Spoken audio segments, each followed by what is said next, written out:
Hello, St. Gerard Parish family. Father John here. I want to take a moment to introduce to you a new series, a video series that both Father Bob and myself will be doing.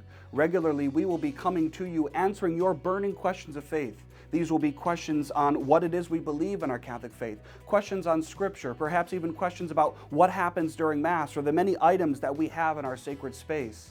The first question that we want to answer and bring to you is very pertinent for our season of Lent. This is, of course, answering the question of why does the Church ask both you and I to abstain and to fast from meat on the Fridays during Lent?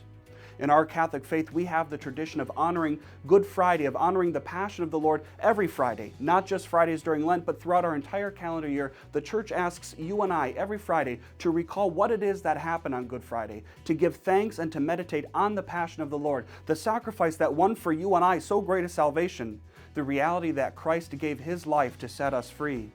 In a particular way, during the Fridays of Lent, the Church asks you and I to abstain from meat, not just to fast from it. To abstain means to totally withdraw, to totally not engage in that practice of eating meat.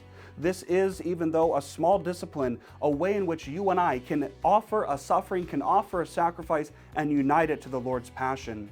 The Church asks you and I to fast as a way of disciplining us, as a way of making us more Christ-like. It's perhaps even a good practice for you and I, perhaps not to abstain from meat every Friday during the year, but even on the other Fridays outside of Lent, if you don't want to abstain from meat, to make some sort of small act of penance, to say, Lord, I give you everything. That, Lord, I recall your passion, I recall your suffering, and the great thing that you have done for me. And so I'm willing to engage in discipline, to offer it to you, to unite it to your passion. And for you and I as disciples, for you and I as Catholic Christians, offering and uniting our sufferings to the Lord has so much grace in store for us.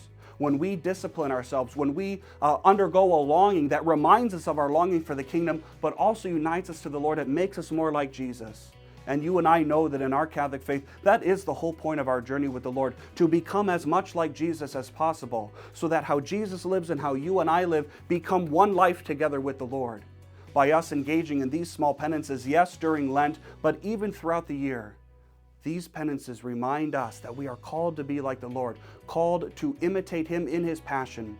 As I share with all of you many times in my homilies, that if we're going to be disciples who seek to imitate the entire life of the Lord, for you and I, that's going to mean suffering.